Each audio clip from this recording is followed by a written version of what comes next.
Curte o trabalho do Galinha Viajante? Apoie em catarse.me/Galinha Viajante ou diretamente no Pix, cast@galinhaviajante.com.br. Thank you!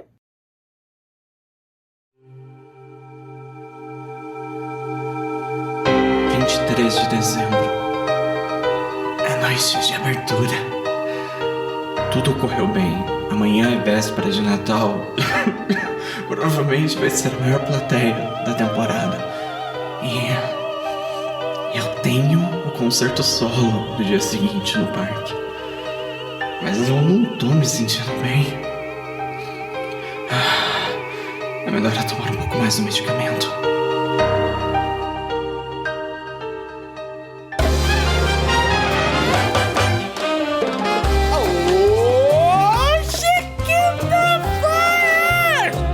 Sabe que isso quer dizer que hoje é dia de Galinha Viajante? Ho, ho, ho!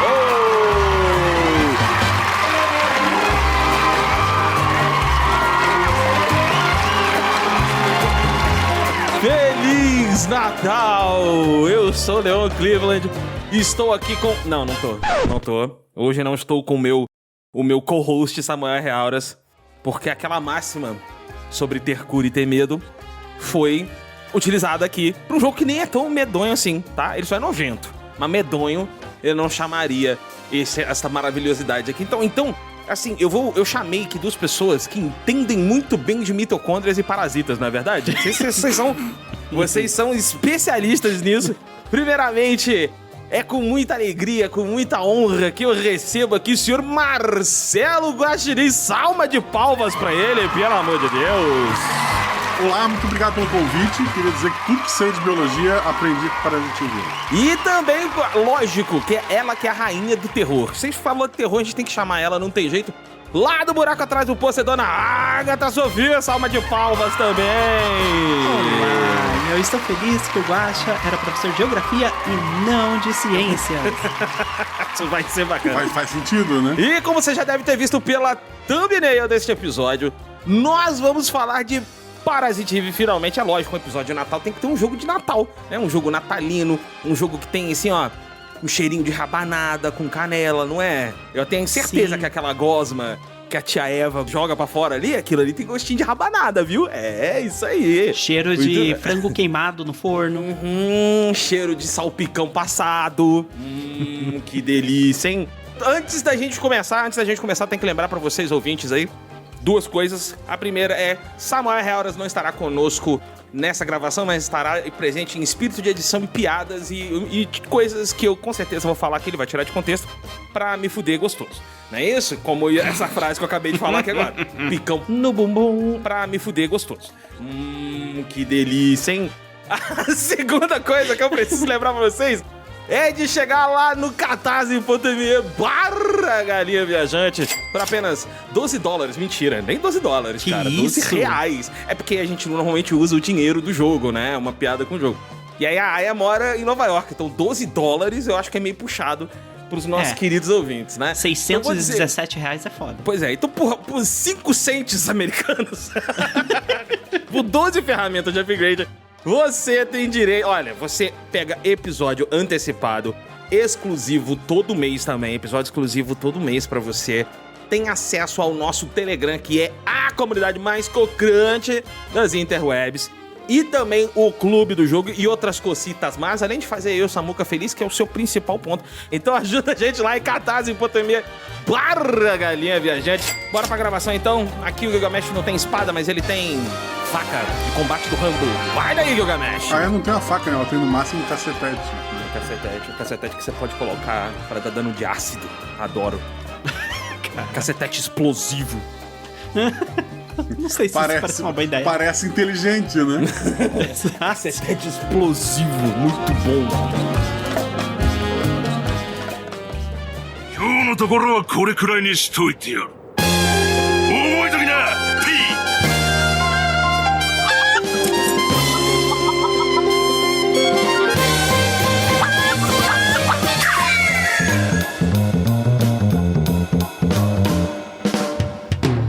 Começa agora mais uma aventura da Galinha Viajante.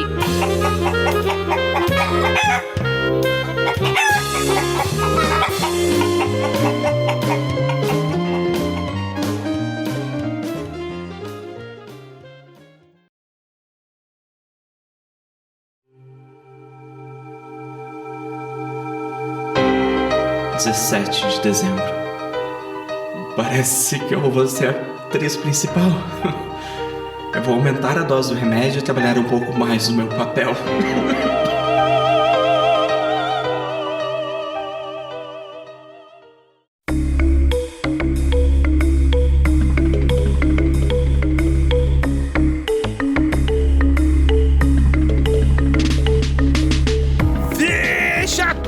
'Máquina de Parasitive! Lançada no dia 10 de setembro de 1998 no Japão e 29 de março de 1998 nos Estados Unidos. Saiu antes nos Estados Unidos, era coisa rara nessa época, tá? A menos que o jogo fosse de fato um jogo americano, que não é o caso aqui, né? Esse jogo não é um jogo exclusivamente estadunidense, a gente vai falar um pouquinho mais disso. Foi desenvolvido pela Squaresoft e publicado pela Squaresoft no Japão e pelo consórcio com a Electronic Arts que a Square tinha, e eu nunca me atentei a isso desde que eu fui jogar esses jogos de novo. Quando você tá naquela telinha lá, tá Square Electronic Arts, ele não sei o quê. É a Electronic Arts que a gente conhece hoje. Eles fizeram um acordo de a Square publicava os jogos da EA no Japão e eles ajudavam a Square publicar os jogos deles aqui nos Estados Unidos. Aqui nos Estados Unidos, onde a gente tá hoje, exatamente. com certeza. Né? Estamos aqui gravando agora da coroa da Estátua da Liberdade, com medo de aparecer um avião no horizonte aí. Um medo. É avião ou os X-Men, né? Um dos dois. Sempre sobe pra Estátua da Liberdade. Dirigido por Takashi Tokita, produção do Hironobu Sakaguchi, e gente importante nesse jogo aqui inclui Yoko Shimomura, que é a dona musicista aqui. Deusa. Hideaki Sena, que é consultoria e escritor do livro Parasite Eve. E Tetsuya Nomura nas artes. 13 palmas. Resumando a galinha, survival horror e RPG de turnos, mas nem tanto se encontram nesse memorável Parasite Eve do PlayStation 1. No papel da policial e algumas outras cositas, mas Aya Brea acompanhamos a horrível, no bom sentido, história em 6 dias da policial tentando resolver o caso de Melissa Pierce, uma mutante com poderes que incluem controle de mente e combustão espontânea. Arme-se, customize, melhore e evolua sua mitocôndria para realizar feitos quase mágicos. Gente, eu vou pedir só um tempinho, porque o Yuki, ele achou que o tomate que estava na minha fruteira era um brinquedo. Só um minuto. Meu filho, isso aqui não é brinquedo pra você não, tá? Tudo é um brinquedo se você se esforçar bastante. Exatamente. Alguns médicos diriam que nem tudo. Alguns são brinquedos só uma vez. Exato. Eu vou ter que começar a fechar a sala pra gente gravar agora? Meu Deus, ele tá brigando lá mesmo. Essa cara amarela sua aí que você engana alguém? Ele podia brigar com o gato em inglês, né? Porque o gato não vai entender de qualquer jeito. É verdade. Ele já treinava, né? E o gato ficava bilingue. Ele sabe que eu tô brigando com ele, ele sabe que eu tô dando Sabe, bronca. mas independente do idioma, fosse na voz do The Sims, ele ia entender que tá brigando com ele. Kolostony my pai nem peitestona. Não, isso aí é russo. Não, isso aí é o grego do Age of Mythology, né? É verdade. Prostagma. Metaleves. Moçada, vamos lá, deixa eu perguntar pra vocês. Conhece aquele? Não. Guaxa, como foi teu primeiro contato com Parasite Eve, cara? Você jogou na época ali, perto do lançamento mesmo? Porque acho que a gente é meio igual de idade aí, nós dois, né? Meio idoso, talvez. É, sim, eu não queria, pô, já que você abriu a porteira, Guaxa, tudo bem. Os dois véi paia, tá bom? Estão aqui agora. Fala pra mim, Guaxa, quando é que foi? Eu sempre tive videogame, eu tive Atari. Quando todo mundo tinha Nintendo, eu tive Atari. Quando todo mundo tinha Super Nintendo, eu tive Nintendo, eu fui indo. E chegou uma hora que eu tive o PlayStation 1, até um pouco mais cedo do que os outros, né? Os videogames tops na época, era o Sega Saturn e o PlayStation. Bom. E só que no Super Nintendo, nos outros videogames, como eu tinha só algumas fitas e alugava muita coisa, eu nunca tinha jogado um RPG. A minha vivência de RPG começou com o PlayStation 1, com Final Fantasy VII, por isso que ele é o meu xodó, o primeiro, né? Meu amor Final Fantasy começa no 7, termina no 8, inclusive. Amém! Porque eu achei um jogo tão diferente, e eu tava esperando um negócio tão igual que me revoltei. E daí eu fui nessa loucura, R$10 cada CD, né? No camelô. Eu procurava todo tipo de RPG, joguei muito RPG todo. O Final Fantasy V eu joguei todo ele em japonês, sabe? Qualquer coisa que pintava na minha mão, eu ia atrás. E um dia cheguei na banca, tinha uma loirinha de um olho com uma cor esquisita, e falaram, esse RPG é muito bom e tal, é lançamento. Levei pra casa, comecei a jogar e foi amor à primeira vista. Aquela ideia da grade, né, que depois eu fui ver de novo no Vagrant. Toda a ideia de ser um RPG moderno, né? Ele não é uma história medieval de vai na caverninha e tal. É toda no tempo atual e uns CGs lindos pra cara. Meu Deus, aquilo é o futuro. Não precisa de um PlayStation 2 porque eu já tô vendo o futuro aqui nessas CGs. Cara, assim, amei. É um jogo que eu joguei muito, muito mesmo. Parasite Eve, ele é um cinema jogável, né? A gente vai falar um pouquinho disso nesse episódio aí, que é... Não sei se foi a ideia inicial, não encontrei fontes dizendo isso, mas parece muito que foi a ideia. Também se sentiu assim, Agatha, jogando um filme jogável quando você jogou Parasite Eve? Então, a minha história com Parasite Eve, o primeiro contato que eu tive foi um amigo de família, na verdade, onde ele chegava e falava assim, tipo, cara, tem um jogo onde você tá numa cidade escura e você escuta uns gritos de uns monstros lá atrás e não sei o que, e a protagonista é uma loira bizarra, e descrevendo como se fosse o jogo mais aterrorizante do mundo, assim. Ele tava falando especificamente do Parasite Eve 2, mas sempre me fascinou essa ideia que ele montou na minha mente de como era o jogo do Parasite Eve. Anos mais tarde, eu já tava mais envolvido em jogos, né? Tava adolescente, querendo conhecer coisas diferentes. E daí eu pesquisei na internet jogos de RPG que não fossem fantasia medieval. Que eu tava cansada desse tema. E daí me recomendaram 2, principalmente. Parasite Eve e Persona, né? O Parasite Eve foi o que me chamou a atenção mais de primeira, porque ele envolvia horror também. E eu comecei a jogar. Mas por algum motivo eu não continuei, assim. Eu parei na primeira parte que você vai pra delegacia. Não sei porquê, talvez eu acho que tenha saído algum jogo que chamou mais atenção na época. E daí eu fui me forçar a continuar quando eu resolvi fazer as lives, né, de jogos de terror pro meu canal lá, do Buraco Atrás do Pôster, né, do podcast, um canal no YouTube e na Twitch. Daí eu comecei a jogar, daí, não, agora eu vou terminar. Acabou que esse jogo não é tanto de terror. Mas ele só tem a estética, né? Mas é um jogo muito bom e eu fiquei feliz de ter acompanhado. Tá lá, eu acho que tem 6 partes. Eu jogo do começo ao fim. E vocês podem ver minha frustração com o boss final. O ponto que mais chama a atenção desse jogo são as cutscenes, né? Que são lindas, lindas. Era coisa de tipo, caraca, eu tô assistindo cinema aqui. Era nessa época que saiu aquele filme do Final Fantasy também, que todo mundo fala mal, mas era lindo. Graças a Deus não, ele saiu um pouquinho mais pra frente, perto ali dos anos 2000. 2 coisas no Final Fantasy que me tiltam, Spirits Within e Dungeon of Cerberus. Não dá pra tancar, é isso. Eu gostava, viu, do filme. Nossa, meus pêsames. Eu era facilmente impressionável uma criança. Assim, a real é que o filme mostrava bem, assim, o poder das CGs, né, que era algo que a Square era muito conhecida por. A Square tava vivendo um momento muito cinematográfico com a vinda do PlayStation 1, principalmente do Final Fantasy VII, né, que foi a grande vibe. No Final Fantasy VII ele é um jogo, assim, que, como a gente já disse no nosso episódio, inclusive vai lá ouvir, por favor, ouvinte, nosso episódio do Final Fantasy VII original, OG, o próprio Sakaguchi falou, não, eu quero que esse jogo seja tipo um filme. Como é que é isso? Então pegaram aqueles takes de cenário pré-renderizado, botavam uns ângulos diferentes pra você poder jogar e tal. E a mesma coisa rola aqui, tanto rola, mas o jogo é feito na mesma engine do Final Fantasy VII. O jogo se passaria originalmente em Tóquio, porque ele seria uma continuação direta do livro. Mas, por uma razão de logística e até mercadológica também, o jogo acabou se mudando pra New York, e foi o primeiro jogo a ser rated M for mature, que é o equivalente aos 16 anos da nossa classificação indicativa aqui do Brasil. Era uma história de terror, assim, tinha uns monstros. E agora falando de ser a mesma engine, enquanto Final Fantasy VII tu jogava com as Polly Pocket, nesse tu tinha a Barbie ali, a boneca já era Polly Pocket! Vai se mudar! Caralho, que... eu iria pra mais longe e falaria que você jogava com o Lego, né? Playmobil, sei lá que porra era aquela. Cara, ele é um jogo que a gente vai ver, inclusive, mais pra frente aqui no episódio, que ele é um jogo que se vale muito do body horror, né? O horror corporal, né? Um horror bem físico, de gente derretendo, coisa explodindo. E ele é um jogo, assim, que até toca em temas meio complicados pra sua época. Do tipo abandono parental, estupro, e essas coisas são passadas aqui. Assim, eu acho que eu só pude jogar porque eu não sabia ler inglês na época.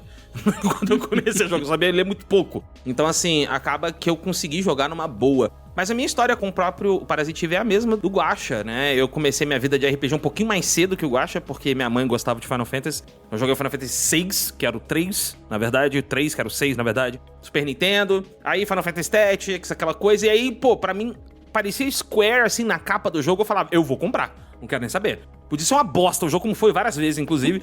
Mas eu vou comprar. O que é Square? Só pode ser jogo bom, pô. E a Square era um monstro na época. Hoje, bem menos, mas naquela época, cara, era difícil ver a Square errando no PlayStation 1. Muito difícil, muito difícil. O Parasite Eve é uma outra prova aqui, que ela errava muito pouco, diferente do 2. E um personagem feminino não sexualizado, né? O que eles jogam fora no 2, que cometem começa com a cena do banho, só pra gente entender o que vai dizer. Porra, a cena do banho, né? Pois é, pode crer. Meu Deus. Mas assim, no 1, cara, assim, bem respeitosa a personagem e tal. É uma protagonista que merecia ser melhor tratada e não ter as sequências que ela teve depois.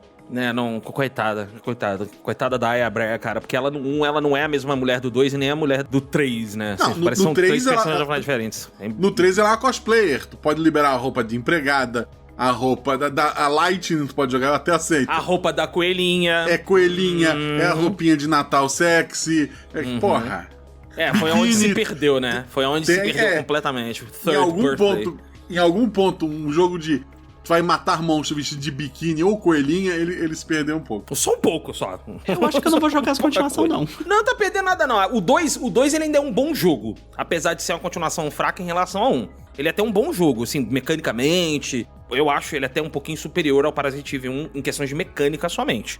Mas a questão é que, pô, o conjunto da obra do 1 é infinitamente superior. Sim, com certeza. Infinitamente superior. Os personagens, o carisma dos personagens. Isso é uma coisa bacana porque o Parasite Eve, ele foi o primeiro jogo da Square a ser desenvolvido por equipe mista em países, tá? Metade da equipe no Japão fazendo o design e a mecânica, e o restante, que era arte e audiovisual, foi pra equipe dos Estados Unidos no estúdio no Havaí, que a Square tinha, né? O Havaí é bem próximo do Japão ali de voo, você consegue ir bem rapidinho e tal. Fora a equipe americana que já trabalhava, foram cerca de 35 pessoas trabalhando, 35 estadunidenses trabalhando, fora os japoneses. E um ciclo que levou 2 anos pra ficar pronto, um jogo que ficou pronto bem rápido, o que talvez justifique algumas escolhas que o jogo acabou tendo em termos de linearidade, né? A gente vai falar disso. E por ele ser um jogo até meio curto, né? Ele é relativamente curto. Ele é bem curto. Ele é relativamente curto, apesar de ter 2 CDs. Não se engane, ouvinte. Ele tinha 2 CDs porque tem CG pra caralho. Música cantada, tem muita coisa. Muita CG no jogo. Tem muita CG no jogo mesmo.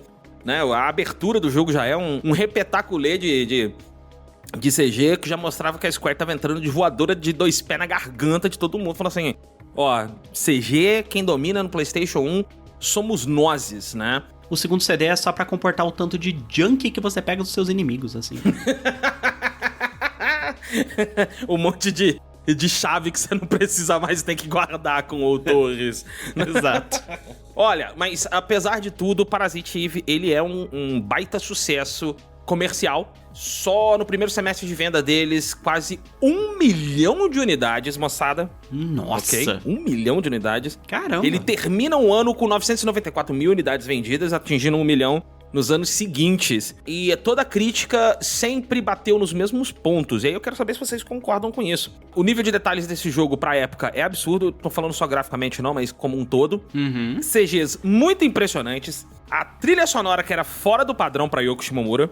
Sim. E a gameplay completamente diferenciado. Concordam com esses pontos? Tem coisas a acrescentarem, gente? Eu concordo, assim. O gameplay... Esse jogo aqui saiu antes do Vagrant Story, que foi ter um gameplay bem parecido com ele, né? Sim. Tem umas ideias muito únicas ali. Tanto que foi o que me chamou a atenção da primeira vez que eu fui jogar ele. Que eu procurei na internet, tipo, RPGs que se passam no mundo moderno. E me recomendaram ele e Persona. Daí foi assim que eu conheci as duas séries. Eu acho que o grande lance do Parasite Eve é justamente... A própria Square, não vou falar que é experimental, porque não tinha tanta experimentação aqui, a não ser o combate. Mas é a Square querendo uma fatia do bolo do Resident Evil, que fez um puta sucesso na época. Sim, sim. Então eles tentaram apelar pra uma coisa assim, peraí, vamos fazer um Resident Evil, mas que seja dentro da Square? Eu não acho que seja um Resident Evil por turnos, porque não é, porque, pô, munição nunca falta nesse jogo, pode ficar tranquilo, você não tem problema com munição.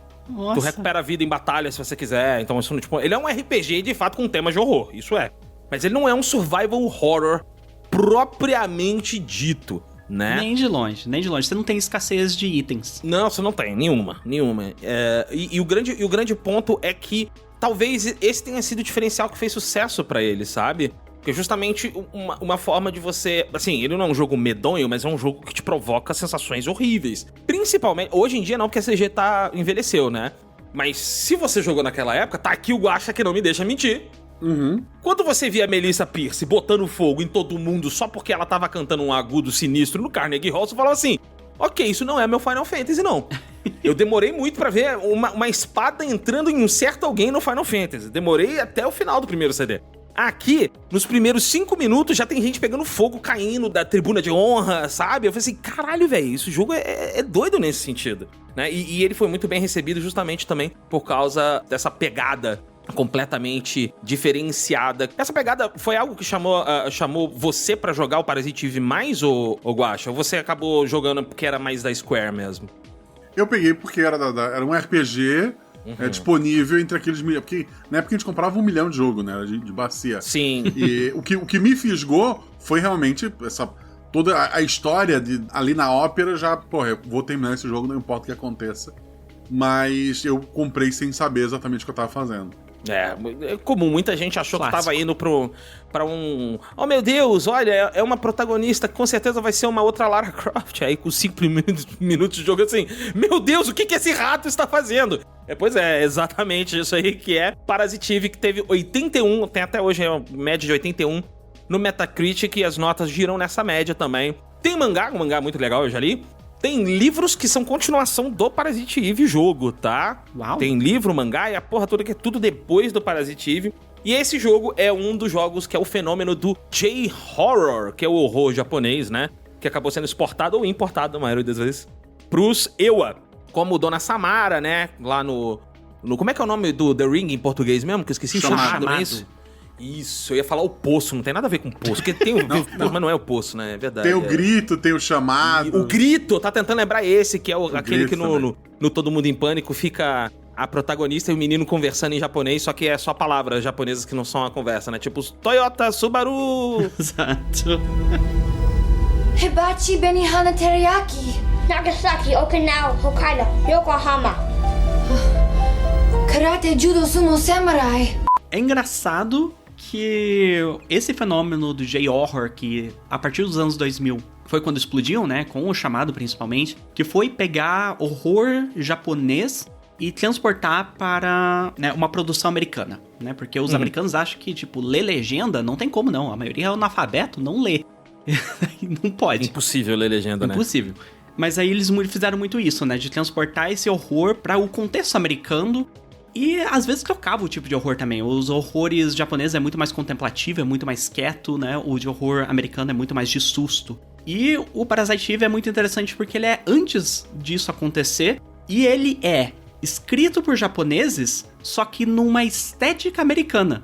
Então é uma visão japonesa sobre essa vida americana, né? Sobre esse quase buddy cop que acontece ali, né? Que é ela, a policial, indo procurar o que tá acontecendo, as investigações. E eu acho isso muito interessante. E ele não tá, como é uma coisa nova, entre muitas aspas, não tá maculado por um monte de jumpscare e um monte de susto fácil que alguns jogos acabam aceitando hoje.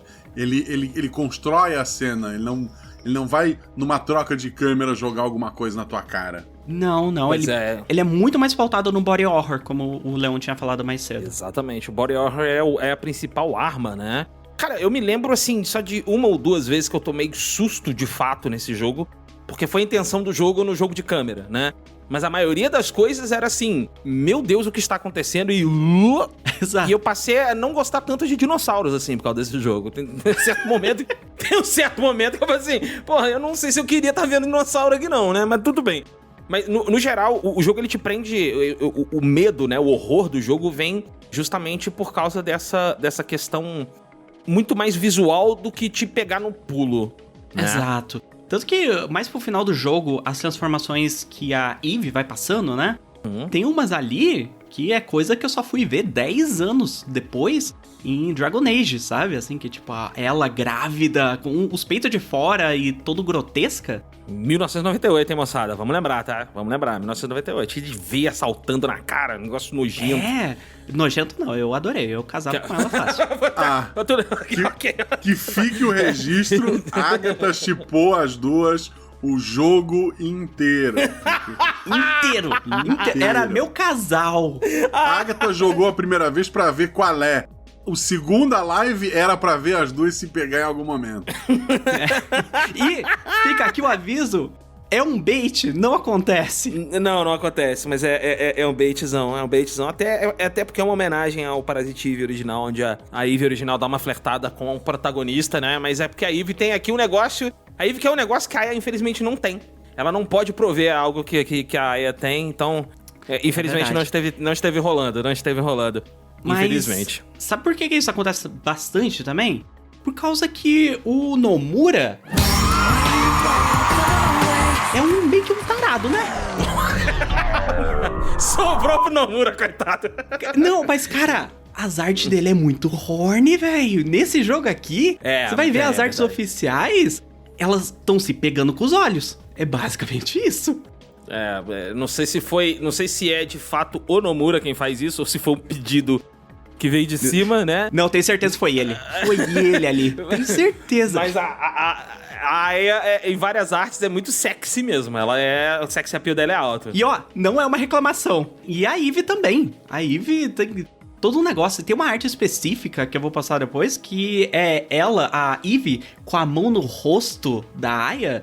E cara, aquilo dali é capa de livro lésbico que eu compro na livraria, sabe? Square largou na frente, tá bom? Nos smooths aí. Cara, tem uma arte que é ela meio que mordendo a orelha da Aya. Você já viu essa? Essa mesma que eu tô pensando. Puta que o pariu. Cara, chegou um momento ali que eu acho que até o Nomura tava meio infectado pelo vírus do smooth, né? Ele falou assim, não, peraí, eu acho que não é bem a proposta do jogo, senhor. O que eu faço aqui? Não, deixa aí, agora já foi, já tá liberado. Vamos chipar a loirinha com o monstrão. É isso aí, dá sempre certo.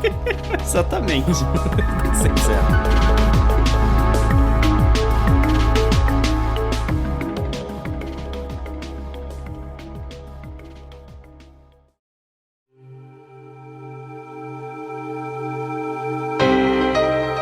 De dezembro, Suzane morreu queimada em um incêndio no seu apartamento.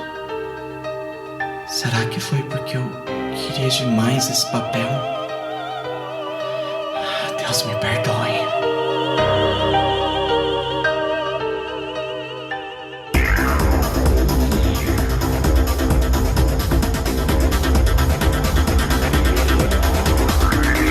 Bom, eu coloquei aqui no roteiro que o jogo, ele é quase um Final Resident Evil Fantasy.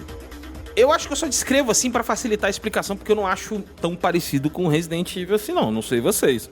Mas eu acho que é a forma mais fácil de descrever Parasite Eve. Vocês concordam? Você acha que é a forma mais fácil de escrever, mas não faz jus? Eu acho que ele é muito mais um RPG do que um Resident Evil. Ele quase não tem puzzle. Ele chega a ter aquele... Não chega a mudar de tela, mas tem aquele momento, aquela pausa dramática pro monstro surgir e tu entrar no combate, né? E tu tem uma barra, um ATB, né? Tem uma barra que vai preenchendo pra te poder dar os teus ataques. Tu se movimenta muito melhor no Parasite Eve do que no primeiro Resident Evil, inclusive. Que não é Take Control, né? É verdade. Não é que tem Control, é verdade. Bem lembrado, bem lembrado. Como o Guaxa falou aí, eu também acho que ele não é um Resident Evil, mas era a coisa mais próxima que você podia falar pra explicar pra alguém assim, imagina aí um Resident Evil da Square. Aí todo mundo, já tinha uma ideia do que podia vir por ali, né? É porque eles puxam Resident Evil da memória por causa que, primeiro, era muito famoso na época, né? Sim. Ele saiu 2 anos antes, se não me engano. O 2 saiu em 98, né? O 2 saiu pouco tempo depois do Parasite Eve 1 ter saído. Mas era o que o pessoal puxava de temática, né? O Parasite Eve, ele só puxa Resident Evil por temática. Em gameplay, todo o resto, história, ele é completamente diferente. O único que tinha antes, assim, que misturava RPG com horror, era Sweet Home. Sweet Home, sabe? Exatamente. Do Nintendinho, né, cara? Exato. Então o pessoal não tinha muito o que puxar de horror pra esses jogos, então por isso que puxava Resident Evil muito na memória. Eu lembrei de outro jogo que é tipo Koudelka, que ele tinha uma vibe meio Resident Evil, mas o combate era por turno. Esse sim era um Final Fantasy completo. Ele parava tudo e cada um de um lado usando seus poderes. Aí tu tinha uma pessoa usando uma arma de fogo e uma criança usando um ioiô, sei lá. Koudelka é isso aí. A gente menciona Koudelka na continuação, no sucessor espiritual dele. A gente tem episódio aqui também que é o Shadow Heart. Muito bom, diga-se de passagem. Gosto muito tanto do 1 quanto do 2. O 2 ainda é uma pepita do PlayStation 2 que ficou pra trás. Muitas pessoas não conhecem. E esse jogo... Ouça nosso episódio 214 sobre Shadow Hearts Covenant, pra saber mais sobre Koudelka e também sobre o Vampiro Wrestler Gay. Mas, como vocês bem falaram, o jogo, ele é dividido em duas partes, assim, bem claras, né? A parte onde você tá andando com a Aya e a parte onde você tá atirando com a Aya, que é a nossa protagonista, que é a detetive do 17º precinto. Eu vou traduzir assim mesmo, tá, gente? Vocês aqui lutem.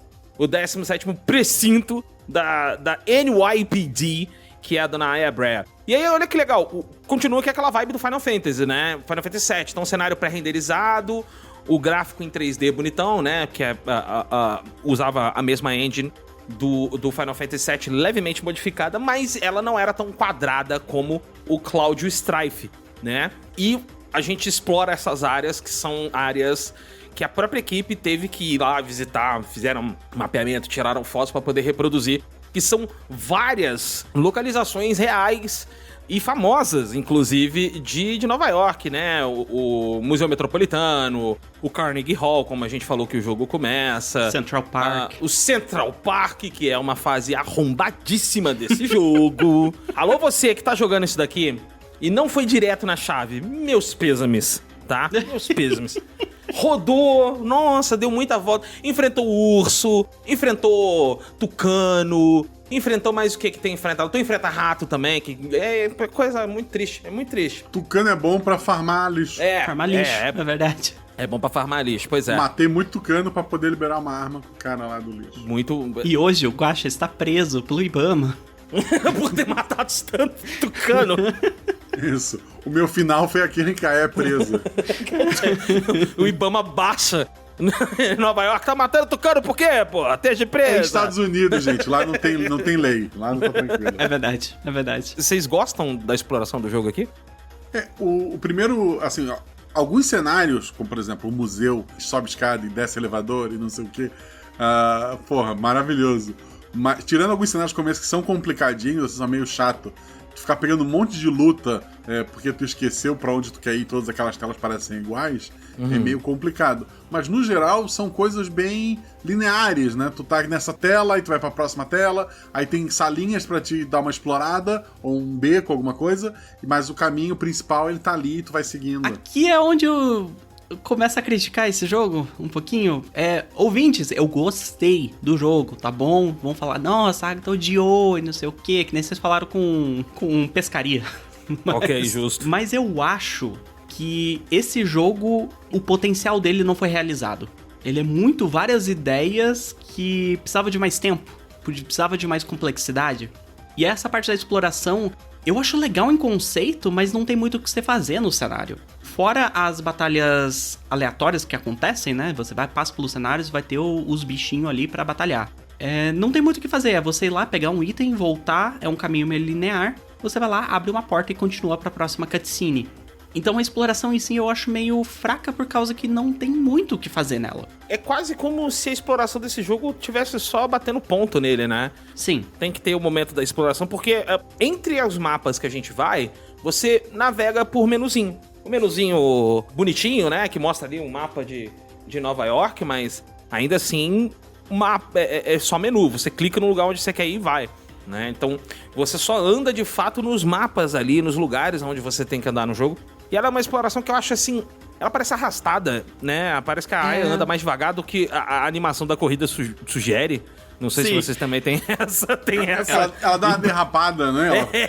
Você vê que ela tá fazendo força pra sair do jogo, mas ela dá uma patinada, sabe? Eu acho que a exploração, ela é, sem dúvida, o ponto mais fraco desse jogo. Eu não acho ruim, mas é o ponto mais fraco. A variedade do inimigo não é tão grande, né? Numa mesma área tu acaba sempre enfrentando os mesmos 3 inimigos em conjuntos diferentes.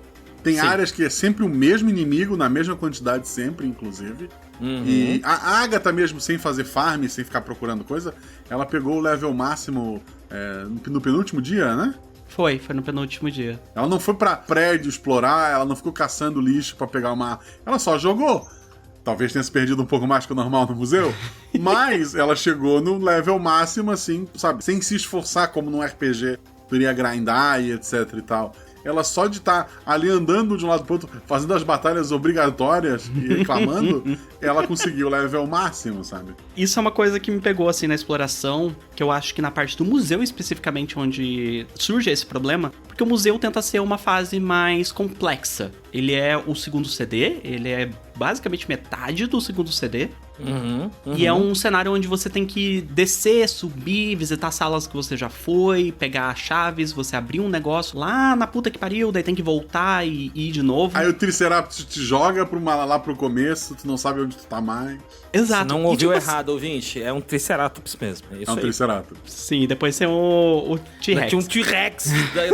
o esqueleto de T-Rex tem no Metropolitan Museum of New York City, tá bom? Ele fala assim, pera aí, deixa eu ver se dá pra certo morder os outros aqui ainda. E ele revive, né? Ele é revivido, na verdade. Consegue. Mas é uma coisa maravilhosa. I'm simply saying that life finds a way.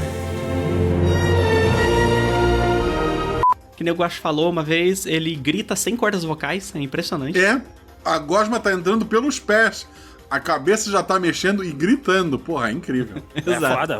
Você vai duvidar da Eva? Não duvida da minha pequena Eva, não. É na força do ódio. Sim. Na força do ódio da minha pequena Eva, tá doido. Mas o problema é que esse cenário, ele tenta ser mais Resident Evil, no sentido de ser um cenário aberto, tipo uma mansão, né? Onde você vai e volta em vários locais, você libera alguns shortcuts, né? Alguns... Esqueci o nome shortcut em português. Uau, so English. Uau, very international. Ok, atalhos. Você libera atalhos, mas eu não acho que o jogo te dá ferramentas suficientes pra você poder aproveitar isso. Por exemplo, não tem mapa nesse jogo. E daí, quando você tá no museu, é um inferno, porque você... eu tenho que ir voltar na sala onde tem uma cabana. Onde caralho está essa porra? Não sei nem o andar. Boa sorte. É por sorte, sabe? Boa sorte. E daí, pra você também explorar, você tem que passar por eventos aleatórios, né? Batalhas aleatórias, que são muito frequentes. E daí frustra um pouco, assim, que tipo, eu não consigo explorar porque toda hora tem batalha. Acho que um grande problema do Parasite Eve é a taxa de encontros, né? Eu também não gosto muito, não. Embora eu ame tudo da batalha, né? A forma como, por exemplo, eu acho tecnicamente lindo o jogo não te levar pra uma arena, igual o Guaxa falou do Koudelka, né? Não, a batalha ali mesmo na hora e vamos ver o que vai dar, pô. É isso aí. Entendeu? Você tem ali o local que você pode correr e não pode. E eu acho isso muito legal. E a batalha para ali na hora, só que às vezes ele é meio frequente. Dependendo do local, por exemplo, o museu, eu nem acho tão frequente. O negócio é que o museu você anda tanto que você tem a impressão de ser frequente. O Central Park é um arrombado. Ali, porra, meu amigo, minha amiga, minhas irmãs, meus irmãos em Cristo, ali é um negócio assim de doido. Porque e o foda é que não é aquela batalha que você vai ficar assim, pô, fudeu, hein? Eu vou ter que fugir dessa batalha. Não, é aquela batalha que você faz assim, beleza, vou pegar aqui minha shotgun, vou chegar perto do tucano, pá! Pronto. Caraca. Vou gastar 3 tiros e ganhar 7. Pá! Vou pegar uma batalha que é rapidinho, pra que não? Só pra me curar aqui, aí usa ali a magia de cura, pá! Mata o tucano de novo. E é isso. Então assim... Um charmezinho, um itemzinho que fosse pra diminuir o número de batalhas ou até parar, como a gente tem... Se fosse um jogo mais moderno, né, talvez... Fica a dica, Square, no remake... Um coletezinho. Um colete escrito Sou da Paz, sei lá. Diga não pra diminuir a quantidade ou não ter. Porra, porque, por exemplo, de novo, vendo a Agatha jogar, ou eu quando joguei que farmei realmente a porcaria dos lixos. A batalha nem XP te dá mais. Não tem mais motivo pra te entrar naquela batalha que não seja só tempo que tu tá gastando. É só pra ter algo pra fazer, já que a exploração não tem puzzles, não tem outro tipo de gameplay ali. Sim. Os Estados Unidos nem tem tudo aquilo de arara, né? Pelo amor, isso é uma mentirada.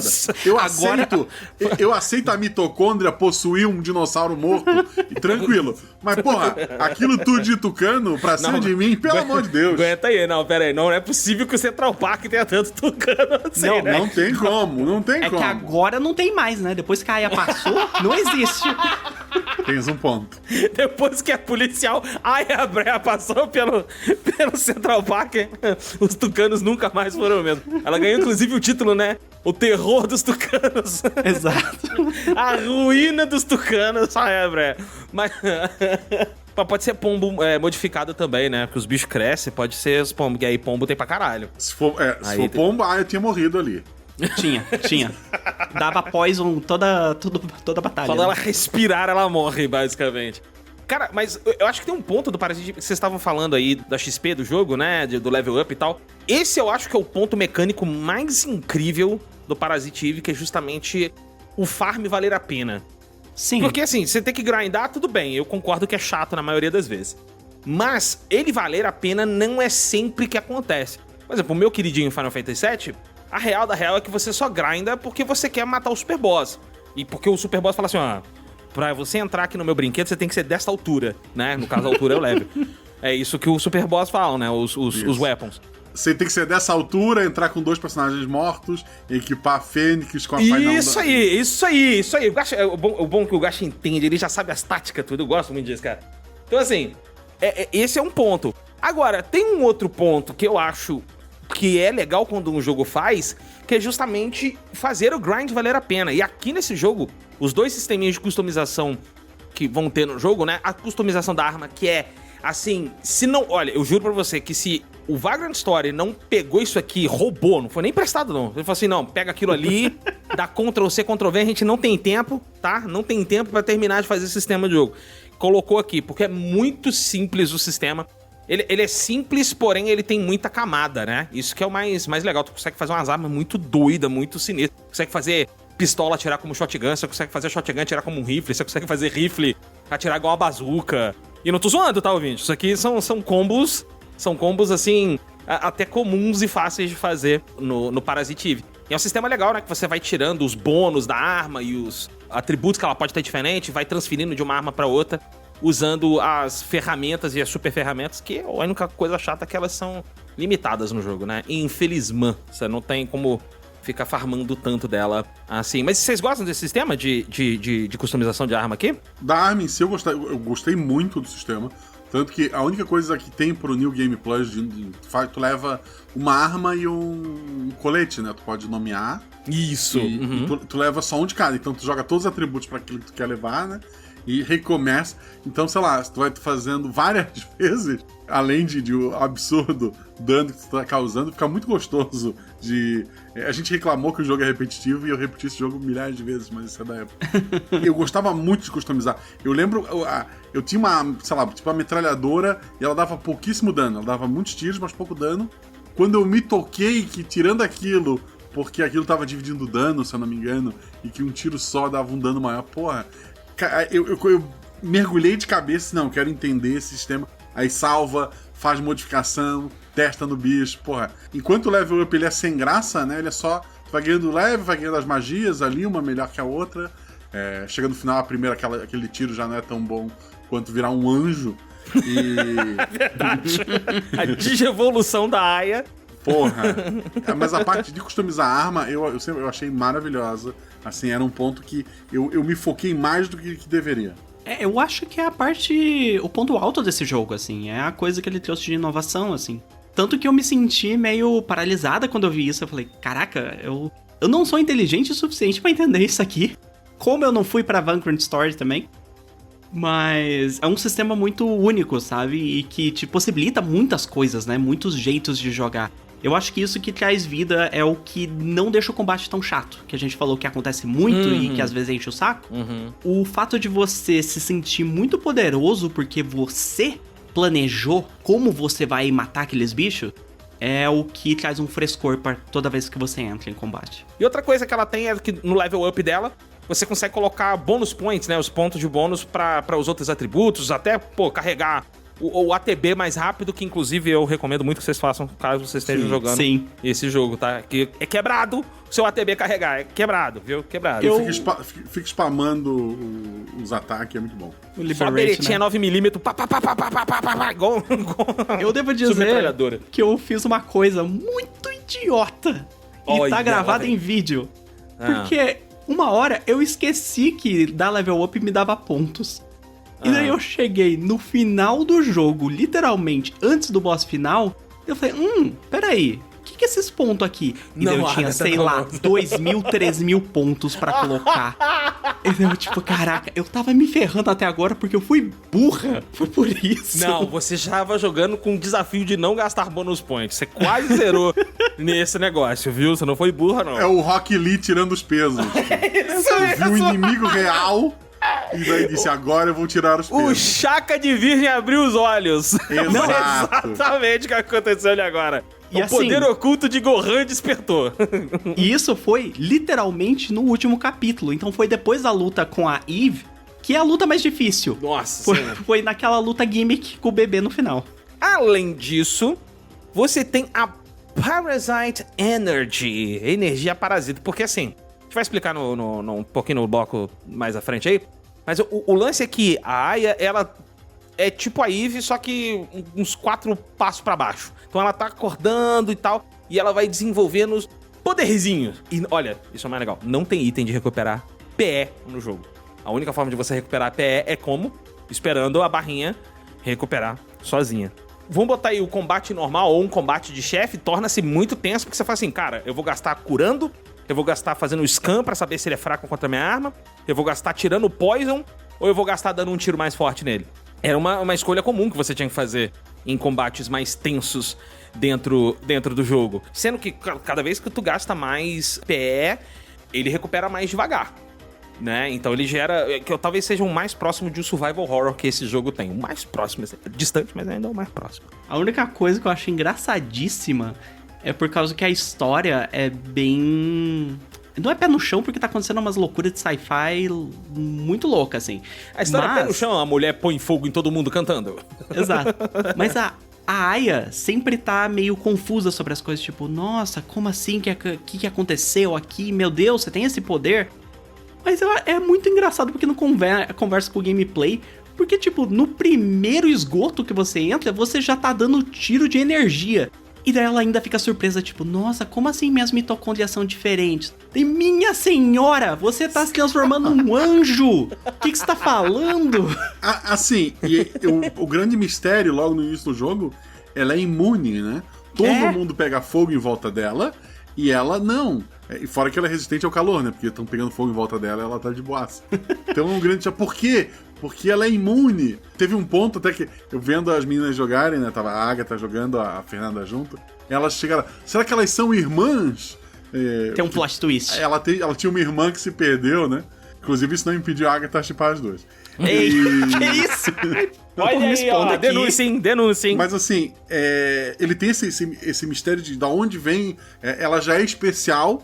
E eu acho que a explicação, entre muitas aspas, né? Nessa história muito pé no chão, eu aceito, eu compro a ideia de, beleza, no fim ela é imune por isso. Assim, eu também compro, eu só acho que ela vem muito tarde, quando no gameplay você já tá fazendo loucuras com a Aya, assim, sabe? É porque a maioria das magias é se curar, saber o ponto fraco do inimigo, deixar ele mais lento, ficar mais rápido, e daí chega a tirar um tiro de energia, ok, talvez seja um exagero.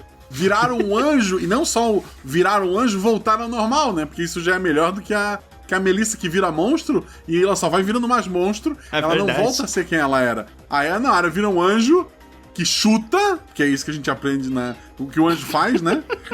Bicudão. Ele dá vários chutes, assim, dá uns mortal pra trás, ela não voa com as suas asas, ela só se aproxima do inimigo, e depois ela volta ao normal e tá tudo bem. Assim, o ouvinte pode estar achando que a gente tá falando da história. Não, isso aí é um poder, é o último poder que a Aya libera. Inclusive chama Liberation o nome desse poder, não é? Acho que era isso, Liberation. Você jogando normal, ali pelo 4º dia de jogo, você já consegue ter o Liberation. Sim. E realmente rola um pouquinho essa questão que a Agatha citou, né? De falar assim, ela tá toda hora falando, eu não sei o que tá acontecendo comigo, mas tá lá recuperando vida sem entender. Tá lá vendo a fraqueza do inimigo sem entender.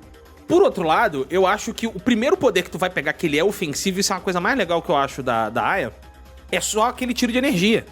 Porque o resto dos poderes são poderes, assim, que ela usa pra si, diferente da Eve, né? Que tá sempre botando os outros em fogo, tá comandando a mente, ela tem um lance meio telecinese também. Mas, no geral, os poderes que a Aya tem são mais de preservação dela mesma. O que conta muito da história do jogo, inclusive, na minha opinião. Sim. De preservação e de manter quem a Aya é o tempo todo versus a força destrutiva da Eve. Mas quero falar pra vocês que o Liberation é um dos meus poderes favoritos do jogo, porque que coisa maravilhosa é aquela transformação. Adoro a transformação dela, cara. É muito legal, ela fica verdinha e tal. Fica muito bonito e foi uma surpresa a primeira vez que eu usei, que é tipo, só liberou. Eu dei tipo, isso libera o poder das suas mitocôndrias, que a gente vai entrar nisso, né, mas... Daí eu fiquei, que aconteceu? E de repente, do nada, ela vira um Digimon. Meu Deus, muito bom, muito bom. Digimon é uma explicação muito boa pra isso. Incrível. E isso conversa bastante com a arte do Nomura, né? Ele ficou responsável aqui pelas artes do jogo, já tinha feito o character design ali do Final Fantasy VII, volta fazendo character design aqui também. E tem uma história muito bacana que o Sakaguchi, ele queria que a protagonista tivesse cabelo grande. Ok. Tá, que ela tivesse cabelo longo. E aí ele pediu pro menino Nomura fazer a arte lá do cabelo grande e tal. Só que ele tava lidando com outro projeto, tava botando um outro projeto pra frente, que tinha uma mulher de cabelo curto. E aí, no meio da confusão, porque o Sakaguchi pegava 3, 4, 5 projetos ao mesmo tempo, ele acabou confundindo os personagens. Ele desenvolveu, terminou, fez o negócio todo, ele falou assim, caralho, não era desse jogo. Depois que ele fez o dele, só foi no automático, só foi trabalhando.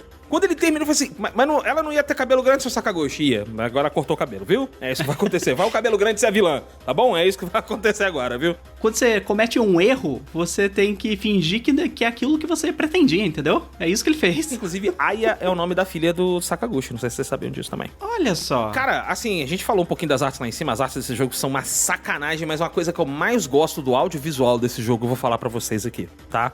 É como os bichos são horripilantes nesse jogo.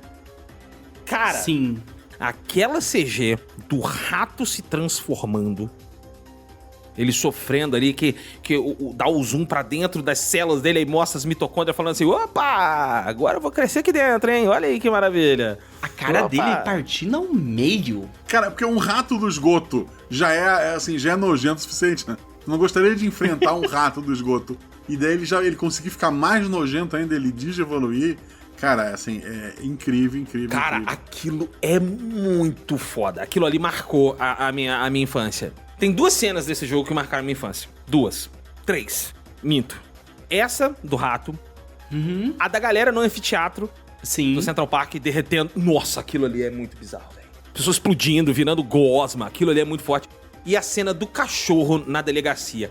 O cachorro que vira Cerberus, né? É. Nossa, é muito bom. Porra do cachorro, velho. Ela dói porque tem todo o lance da história acontecendo ali, ela dói de ver, assim. Nossa, cara, é um negócio... Não, e é legal, uma coisa que eu notei, a Melissa, né, a Eva, ela vai engravidando. Né? Ela vai ficando mais... Engravidando não, ela vai ficando mais grávida. Ela vai ganhando a barriguinha. Na batalha final dela, que é nesse penúltimo dia, ela tá com a barriguinha lisa, já tá com o shape em dia. Porque na época eu tinha entendido, sei lá, matei ela caiu no mar, aí o bebê foi, pulou pra fora e tá ali. Não, ela já tinha jogado o bebê no mar, né, pra ele se desenvolver. Talvez ela nem achasse que fosse vencer a Aya ali, mas ela tava simplesmente segurando a Aya pro bebê dela poder se desenvolver. E cara, assim, é muito bem construída a história ali. E o monstro principal, ele conta essa história pra ti. Eu acho que o foda é a construção toda de áudio, música e CG. Porque assim, dá pra ver que esse jogo ele é muito cinematográfico mesmo. Eu não tô falando cinematográfico porque ele tem takes e não sei o quê. É porque ele tenta ser um filme jogável. A verdade é essa. É por isso que ele é linear. Sim. Cara, tu começa o jogo, aí vem aquele pianinho da Yoko Shimomura tocando, já vem ali. E aí começa aquela música eletrônica toda diferente e tal. E, pô, tu vê a cidade de Nova York toda morta, não tem ninguém, Feliz Natal. Tu vê a Estátua da Liberdade. Primeira CG do jogo, tá a mulher cantando no palco, põe fogo em todo mundo. Aí você fala assim, caralho, começou. Beleza, show. Vamos que o jogo começou. Pra você, então, sei lá, coisa de 5 minutos depois dessa cena, que tu vê o rato evoluindo, É tipo uns 10 minutos, assim. É no primeiro dungeon que você vai, né? Que é ali no anfiteatro mesmo. O som da carne. Nossa senhora, tá doido, cara. E não é só a CG pela CG. Tipo, a cena do cachorro que vocês citaram, ela tem a cena foda e tal, mas ela faz parte de uma história que te faz temer. Porra, o guri, tem uma criança lá perto desse cachorro. Tu acha que algo ruim vai acontecer com essa criança. A própria cena do dinossauro, do T-Rex, aparece a CG, tu pensa, vou cruzar esta porta e vou enfrentar esse monstro. Não, aparece um Triceratops, que não teve CG, pra te bater, pra te jogar lá embaixo, e daí quando tu tá, esquecido do T-Rex, aí ele joga o T-Rex em cima de ti, que ele mostrou a CG lá atrás, sabe? Não é só uma sequência de imagens e como se fosse um filme mesmo. Ele constrói a história pra ti e isso é maravilhoso. Sim. Pô, maravilhoso demais. Uhum. Eu também queria apontar pra animação. Tem um dos boss finais, é um bebê. É um bebê cabeçudo com cabeça veiuda. E tipo assim, olhando a imagem na internet, ele é ridículo. Ele parece que veio direto do American Dad, assim, o desenho. Caralho. Good morning, USA! Exato. Mas quando você olha a CG dele se mexendo e ele se mexe que nem um animal recém-nascido mesmo, ele parece uma criatura que existe, ele mexe o rabo pra um lado e pro outro, ele te vende, sabe? Ele fala, não, ok, faz sentido ele ser assim, faz sentido esses olhos meio fechados. É muito uma construção muito bem pensada. Pô, ele no parapeito do navio, né? No parapeito do barco lá, ele vai voar, ele parece que ele vai voar, ele cai no chão, igual um saco de bosta. Exato! Cara, o trampo que isso aqui faz audiovisualmente é absurdo. Então, os artistas responsáveis são o Steve Gray e o Darnell Williams, que foram os dois animadores de CGs aqui. A galera do som, que também é dos Estados Unidos. Mas o trabalho da dona Yoko Shimomura, cara, é uma das minhas trilhas sonoras favoritas dela, tá? Sim. Justamente porque sai um pouquinho do padrão dela. Tudo que ela faz é muito bom. Cara, ela tem o toque de Midas. Ela encostou no piano, o piano virou ouro na mesma hora. Mas aqui ela foi vou ter que usar uma terminologia meio coach aqui, gente, vocês vão me desculpar, mas ela saiu da zona de conforto dela, né? Ela foi pro lado contrário, ela tentou fazer uma trilha sonora que fosse menos sentimental, completamente inorgânica, inclusive. Tem a coisa que mais você vai ler em review, eu juro pra vocês. E ela tem essa vibe mesmo, né, de ser uma parada meio... É sintética. É sintética, exatamente. Ela tem uma vibe muito esquisita, né? Sim.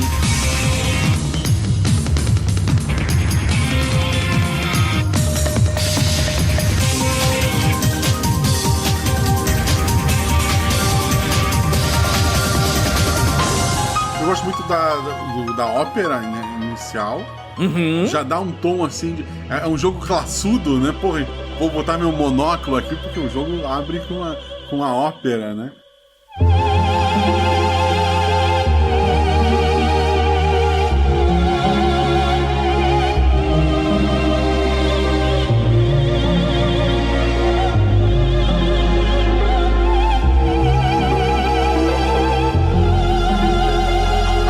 Sobre a música, eu gosto muito da música do precinto, quando você volta pra lá. O precinto, não. A partir de hoje é precinto policial, foda-se. Posso pressentir? Não. É precinto, né? Ali pra o policial ali. Porque, nossa, é muito gostosinha e parece que é uma música que te conforta. Que tipo, beleza, aqui é o tempo que você tá segura, tá com seus amigos aqui, você respira e depois você volta pra lá pra dar tiro em mais monstros, sabe? Sim. Eu gosto muito do detalhe também porque a marca da Eve nesse jogo, que é a vilã, é a ópera. E é uma ópera feita com uma voz sintética, não é uma pessoa cantando de verdade. Ele usa MIDI, sintetizador, é uma né? MIDI. Uhum. E eu acho que dá uma estranheza legal.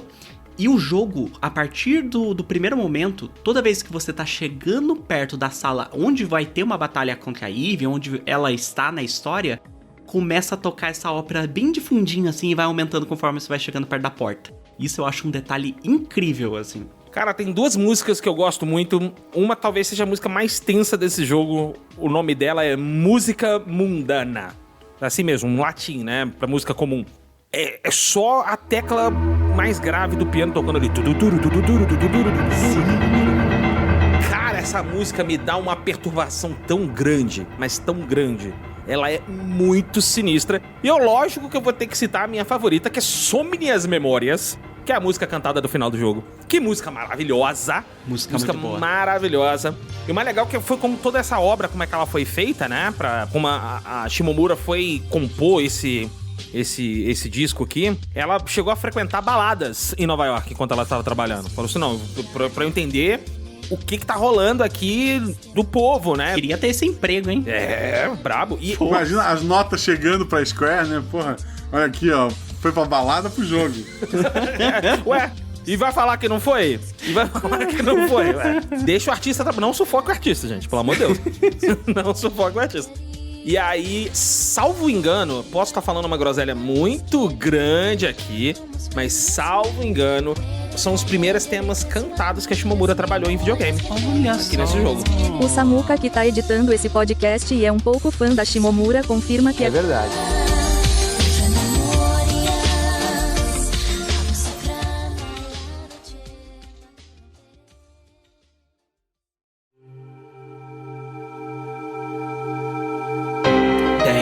De dezembro. Eu desmaiei de novo. Eu perdi a consciência depois que o meu corpo ficou quente demais. Eles me disseram pra ir no médico e descansar um pouco. Se continuar assim, Suzane vai acabar pegando o meu papel. Eu preciso ficar boa. É melhor eu tomar bastante remédio hoje à noite.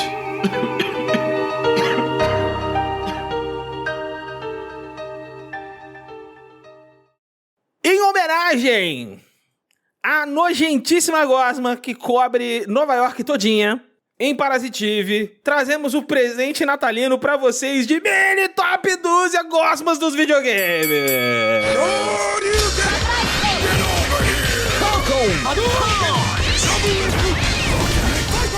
Como de costume, a gente começa com os convidados, então vou pedir pro Guaxa. Guaxa, apresente suas 4 gosmas. Eu acho que em matéria de gosma, né, o grande clássico do Super Nintendo, se eu não me engano, Super Nintendo do Mega, que era aquele Boogerman, lembra que o cara ficava... Boogerman, sim, uau. Era dos dois, inclusive, tanto do Mega quanto do SNES. O jogo todo, a temática era meleca verde. Ele tirava do nariz e o chão era coberto de meleca e os inimigos tinham meleca. Muito anos 90. Totalmente anos 90. Era ser adulto quando você era uma criança, nos anos 90 era esse jogo. Outro jogo que já que a gente tá falando de RPG, o clássico Slime, né? A bolinha de gosma do Dragon Quest. Justo. Tem toda uma classe de gosminhas, né? Tem a gosminha rei, tem a gosminha de metal, tem a gosminha dourada, tem a gosminha voadora do Fly, vem de lá, né? Acho que é o principal de gosminhas que a gente tem por aqui. Bom. Splatoon, em que a tinta, não sei se vocês sabem, é feito com fluido que sai do corpo dos próprios bichinhos que os próprios Splatooners. Eu sei disso porque eu vi muita internet. É um jogo em que você está tirando seus fluidos em outras pessoas, em outros objetos, tal qual um cachorro. Você demarca todos os lugares com seus fluidos. Esse fluido é uma geleca colorida. Nintendo, jogo pra família? Nem sempre, eu acho. É isso aí. E daí seu amiguinho mergulha nos seus fluidos. É um jogo delícia! Extremamente familiar. Encheu a boca d'água. Frase você pode falar pra videogame e pra BDSM, né? Exatamente. No Resident Evil 7 tem aquelas gosmas pretas, né? Que é uma desgraça pra matar. Eu acho que ali era o Resident Evil bebendo na fonte, copiando o Parasitive e não o contrário. Ok, então esses foram os contendores aqui do Guaxa. Dona Agatha Sofia, sua vez. Olha, eu tive muita dificuldade de fazer essa lista porque eu percebi que eu não jogo muito jogo que tem gosma. É incrível. O primeiro... Puring, do Ragnarok. Puring do Ragnarok, cara. Fofíssimo, fofíssimo. O sonho da minha vida é ter uma pelúcia do Puring, sabe? É a coisa mais fofa do mundo. Aí tu veio pra caralho. O segundo, Stardew Valley. As gosmas estão lá como seu primeiro inimigo, é o seu primeiro contato com o combate do jogo. E aquele barulhinho faz o proing pra te atacar. Coisa mais gostosa do mundo. Ok. Terceiro. Justo. O primeiro boss central do primeiro mundo de Demon Souls, o Phalanx, que é uma gosma com lanças que ele taca em você. Bem lembrado. E o último, todos os slimes, né? Todas as gosmas do Slime Rancher, porque gosma boa é a gosma em cativeiro onde você bota pra reproduzir. Porra, minha filha gosta muito desse. Assim. Eu gosto muito de Slime Rancher. Slime Rancher, muito bem. Então, vamos lá que eu vou trazer aqui os meus quatro gosminhas. Obviamente, vou citar a minha meleca verde favorita, o senhor Numemon, o terror de muita gente que jogou Digimon World 1. Tá, você com certeza fez o Numemon. Alô, você. Ele é uma meleca verde. Isso. Então tem que ser citado aqui. Vou citar um número sem fim de geleias de Puyo Puyo. Vocês jogaram Puyo Puyo? Puyo Puyo é tipo um jogo tipo Bejeweled ou Tetris, que na verdade você tem que fazer 3 gosminhas se juntarem pra ganhar pontos no jogo, né? Ele é tipo o que hoje a gente vê com Candy Crush, mas é só que são geleinhas. Eu conheci esse jogo recentemente porque consegui lá um level muito alto pra ter enfrentado todos os bonequinhos disponíveis no Puyo Puyo. É considerado um dos troféus mais difíceis dos jogos da RGG. E no Judgment, no primeiro, tu precisa, no arcade, pra um troféu, tu precisa chegar lá num level não sei quanto do Puyo Puyo. E eu tenho esta platina. Óbvio que ia ser por platina. Óbvio! Mas é o assim, homem platinador. Cara, foi, sem brincadeira, quase uma semana. Eu sentava, ligava o jogo, e no jogo eu ia pro jogo e ficava jogando Puyo Puyo até conseguir o que queria. Aí ficava puto, dava uma volta na cidade, fazia lá algumas coisas, voltava, Puyo Puyo, cara, eu disse assim, eu não vou... eu já sabia que era um troféu complicado, eu só avancei o jogo, só fui lá ver o que ia acontecer naquele capítulo, nos capítulos iniciais, depois que eu resolvi aquela porcaria do Puyo Puyo. Eu disse, beleza, é isso. Memórias de guerra aí agora. Acabaram de rolar, né? Memórias de guerra aqui agora. Minha terceira geleia vai ser o Gel do Monster Rancher, cara. Cara, assim, nós estamos falando de uma geleia, pessoas, que viram um helicóptero pra jogar o seu núcleo e explodir as pessoas. What the fuck? Que vira um ventilador, que vira um canhão, e entre outras coisas, tá? Eu amo o Gel do Monster Rancher, já é a segunda vez que eu trago ele pro Mini Top 12. Por último, mas não menos importante, Ditto, Pokémon. Ditto. É isso. Ditto. Melhor gosma. Melhor gosma que tem. Eu acho que é a mais topzera que tem. Ele foi eu gosto muito da lore, né? Que ele provavelmente é um clone do Mew que deu errado. E ele fugiu. E aí, como ele se transforma, ele virou qualquer Pokémon e se reproduziu horrores, né? Ele é qualquer Pokémon e não tem gênero. Ele cruza com todos os Pokémon mundo. E é por isso que eu vou dizer que ele deve ser a gosminha vencedora, gente. É isso, cara. Eu concordo. Gosma Fodelona. Gosma Fodelona é ela, cara. Não tem jeito. A Pokédex dele é diferente da do Ash, assim. Exatamente. Exatamente. E a cara de palhaço que o Ditto tem, a cara de otário que ele tem. Tem uma cara de que o cérebro dele é lisinho igual o corpo dele, sabe? Lisinho. Sim. É muito bom, Fica cara. aqui a menção honrosa ao slime do Persona, que é o primeiro Persona que você pega e fala... Esse cara é meio shade, né? Eu não quero na minha equipe, não. Olha a cara dele. Os slimes do Shin Megami Tensei, isso mesmo. Pode crer, tem uma cara meio sofrida, né? Porque eles eram um erro de fusão, aí parecia que era... isso. Mas sei lá, ele parece que vai tentar me vender um esquema de pirâmide. No fim, ele só queria cruzar com teus outros demônios presos. É isso aí. O bom é que esse é um episódio de Natal, né? Não, mas o Galinha Viajante é assim. Não, eu sei, eu tô tranquilo. Eu estou bem tranquilo. Fique tranquilo. Tô bem tranquilo. O presente que nós estamos dando pros nossos ouvintes é justamente esse. É que quando é Natal é um passo a mais, sabe? Assim, exato. Não é igual um presente de aniversário que você dá um negócio muito bacana. Você tem que dar um presente que você vai falar assim, cara, eu lembro daquele Natal que eu ganhei aquele presente. Então nossos ouvintes vão dizer a mesma coisa. Lembra daquela porra daquele episódio de Parasitive nojento? Pois é isso aí.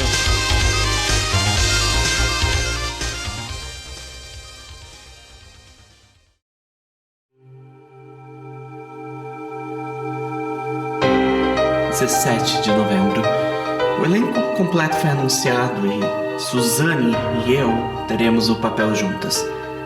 Eu quero atuar sozinha, mas todo mundo sabe que ela é realmente muito talentosa.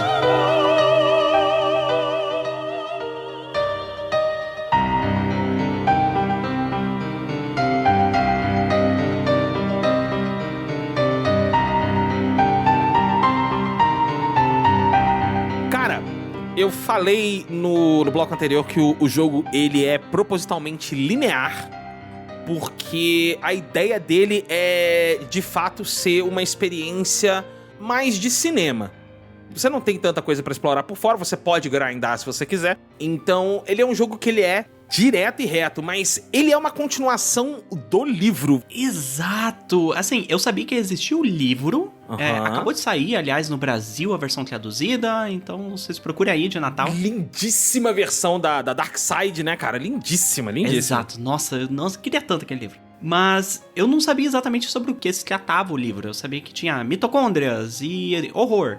Sim. Mas durante o jogo, se tiver o conhecimento de que existia um livro, você consegue ver assim, tipo, eu acho que é uma continuação. Porque as coisas que eles falam, já aconteceu isso no Japão uma vez e tal. Olha só, essa aqui é a ligação. O Kaede, né? O Kaede, quando você encontra o Kaede pela primeira vez. Maeda. Isso, Maeda. Você encontra ele em Soho. Você vai no apartamento de Soho, ele conta basicamente a história do livro pra você. É pra você entender. Por isso que eu falo, assim, se tu ler o livro antes e jogar isso aqui, tu vai pegar referências muito antes, tá? Você vai ver muita referenciazinha colocada. Mas se você não leu, ele vai falar assim, não, relaxa, ó, essa aqui é a história que você precisa ler. Mas, assim, resumão, pra quem nunca leu o livro, né? O Hideaki Sana, que ele é o escritor do livro, ele é farmacologista, né? E na época começou a ficar popular uma teoria que, teoricamente, as mitocôndrias, elas seriam parasitas que habitam dentro da gente, mesmo, né? Porque elas têm um próprio código genético, tem toda uma doideira lá.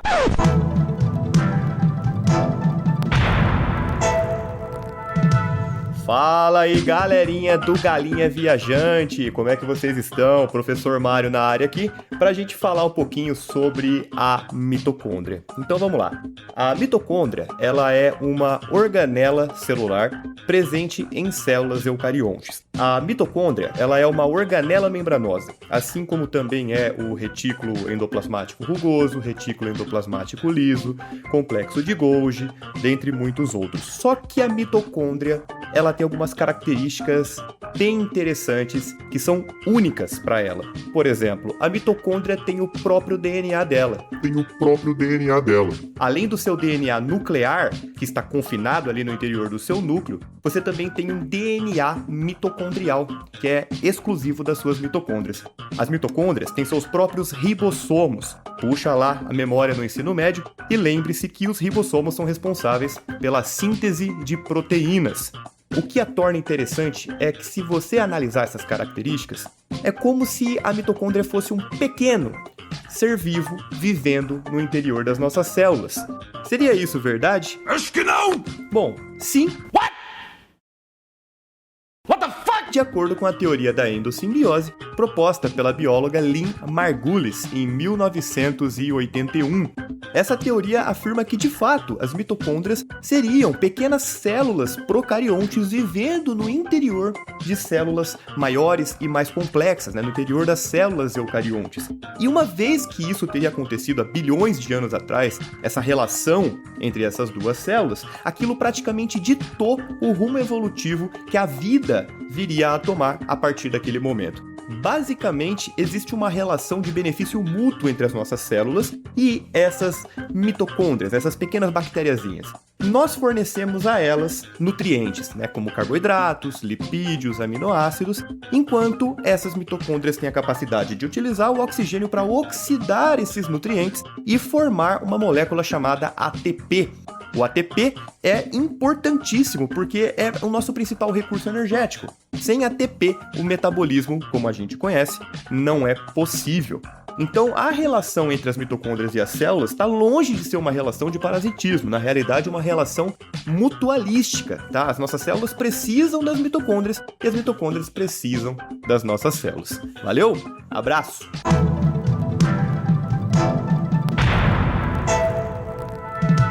Mitocôndria é a fábrica da célula.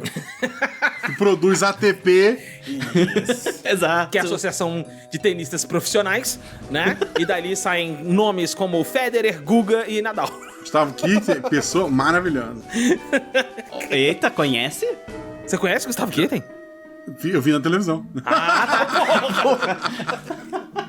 Gente muito fina, meu amigo. Meu amigo, quando ele ganhou lá em Roland Garros, ele dedicou pra mim, ele apontou pra câmera, eu vi, eu tava lá, pô. Teve um desfile na escola de samba, que botou um Guga gigante, uma raquete na mão, uma banana na outra, maravilhoso. Caraca. Floripa também tem carnaval. Olha só Curitiba que não tem, cidade mal. É verdade, ele é de Floripa, né? Pode crer, conterrâneo do Samuca, pode crer. Pô, isso, o que Florianópolis produziu? Gustavo Kirten e Marcelo Guaxinim. E Samuel Reauras, é verdade. Podemos deixar. A deixa tava aí, vamos lá. E Samuel Reauras, né? Vamos lá.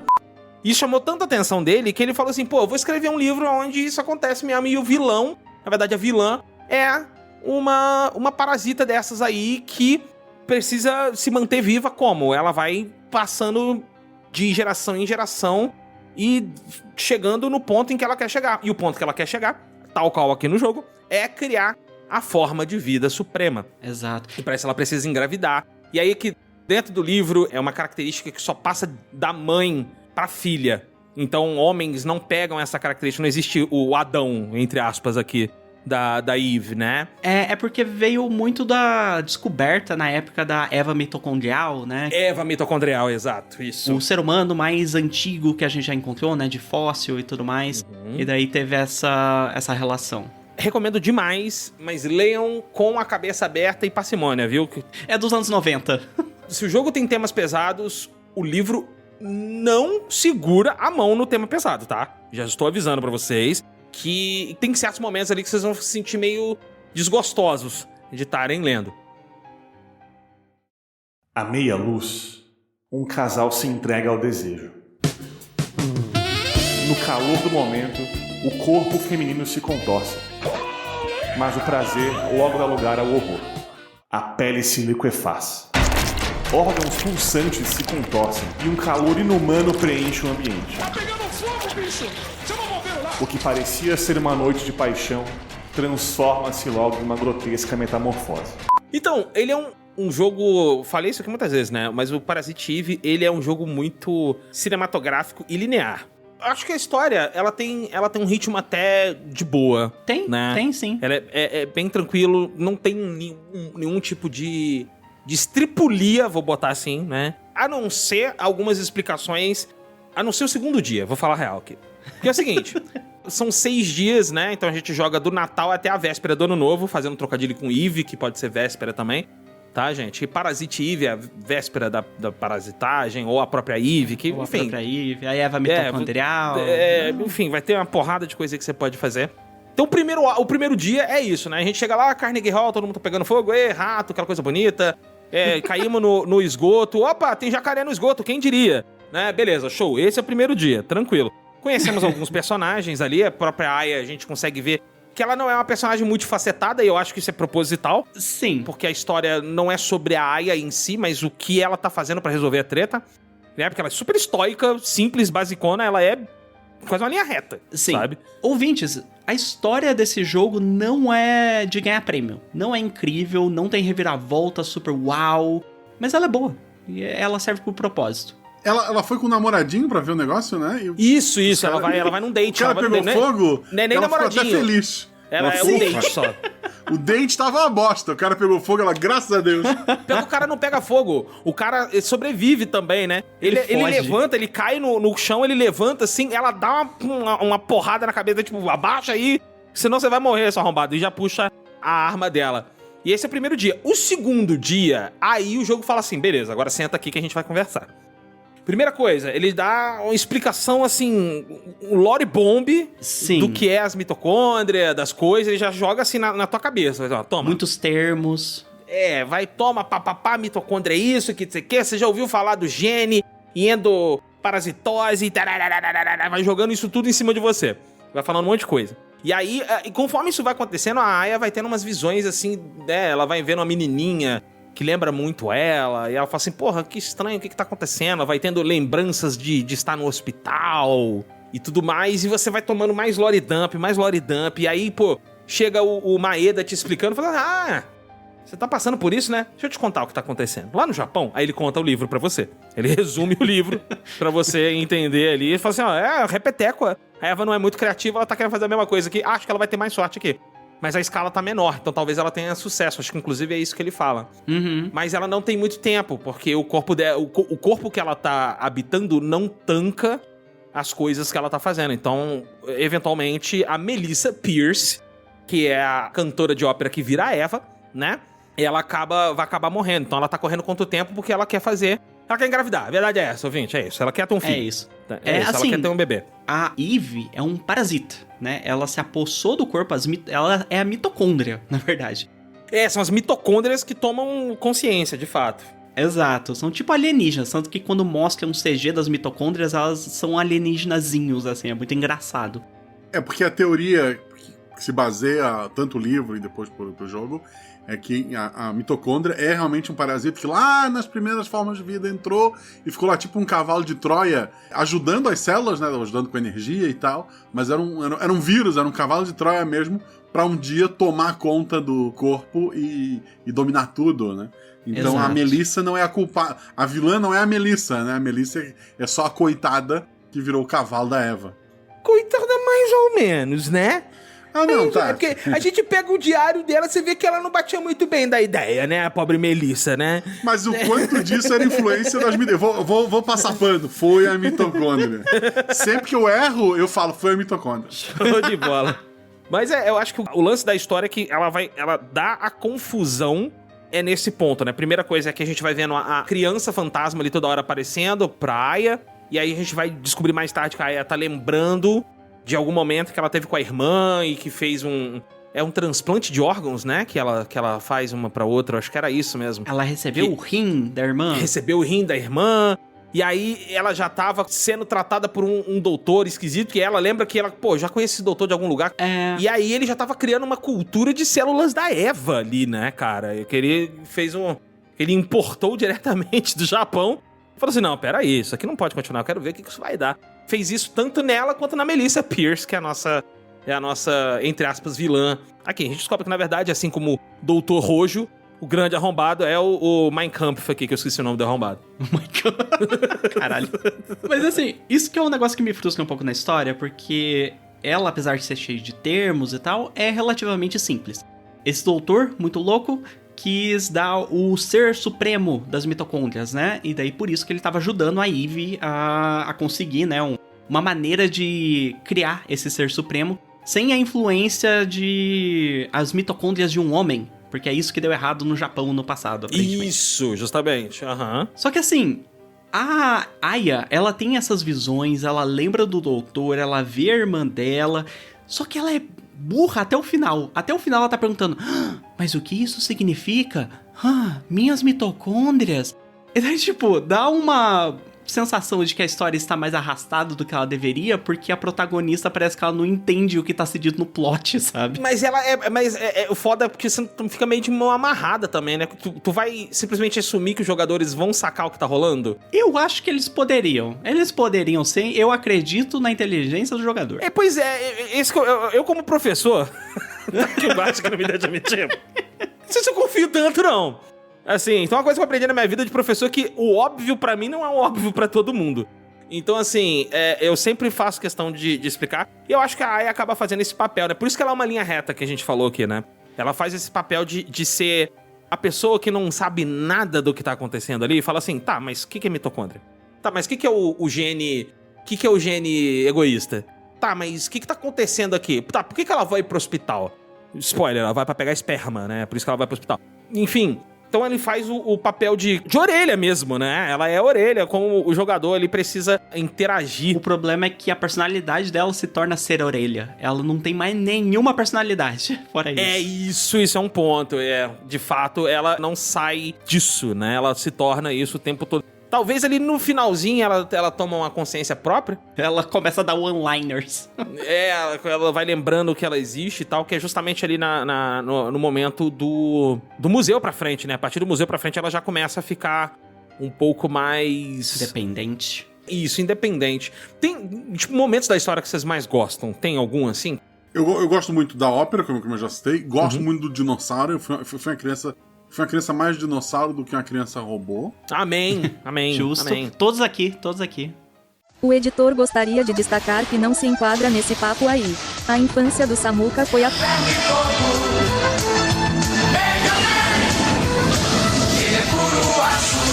Hoje adulto gosta dos robozinhos, dos negocinhos, os robôs gigantes, mas na época era mais os dinossauros, então, como eu falei, a CG do Tiranossauro Rex me marca muito.